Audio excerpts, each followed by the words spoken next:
திருப்பரங்குன்றம் முருகன் வரலாறு தெரியுமா? தேவர்கள் எல்லாம் மிகப்பெரிய துன்பத்தில் இருந்த காலம் அது. சூரபத்மன் என்ற அசுரன் பிரம்மாவிடமிருந்து வரம் வாங்கி என்னை கொல்ல யாராலும் முடியாதுன்னு பெருமை கொண்டான். அந்த வரத்தின் பலத்தால் அவன் தேவர்களை கொடுமைப்படுத்தினான். இந்திரன், அக்னி, வருணன் எல்லாரும் அவனுக்கு அடிமையாகி வாழ வேண்டிய நிலை. தேவர்கள் எல்லாம் சிவபெருமானிடம் போய், ஐயா, எங்களை காப்பாற்றுங்கள்னு கண்ணீரோடு வேண்டினார்கள். அப்போது சிவபெருமான் தியானத்திலிருந்து விழித்தார். அவருடைய 3வது கண்களிலிருந்து 6 தீப்பொறிகள் வெளியே வந்தது. அந்த தீப்பொறிகள் சரவணப் பொய்கையில் விழுந்து 6 குழந்தைகளாக உருவானது. அந்த குழந்தைகளை 6 கார்த்திகை பெண்கள் வளர்த்தார்கள். பின்னால் பார்வதி தேவியை அந்த 6 குழந்தைகளையும் அணைத்து ஒரே குழந்தையாக மாற்றினாள். அவர்தான் கந்தன், கார்த்திகேயன், முருகன்.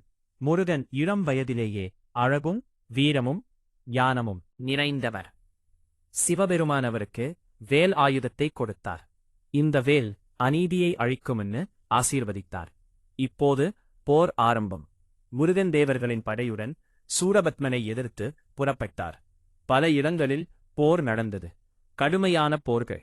இறுதியாக திருப்பரங்குன்றம் மலைப்பகுதியில் சூரபத்மன் ஒளிந்திருந்தான். அந்த மலை இயற்கையாலேயே பாதுகாப்பாக இருந்தது. முருகன் அந்த மலையை அடைந்தார்.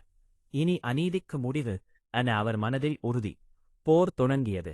சூரபத்மன் மாயைகளை பயன்படுத்தினான். ஒரு சமயம் மலை ஆக மாறினான், ஒரு சமயம் கடல் ஆக மாறினான். ஆனால் முருகனின் ஞானமும் வீரமும் அனைத்தையும் தாண்டியது. இறுதியில் முருகன் தனது வேல் வீசினார்.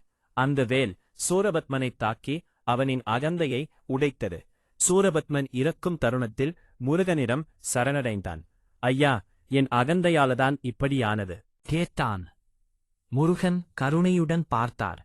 அசுரனை அழிக்காமல் அவனுக்கு மோட்சம் கொடுத்தார்.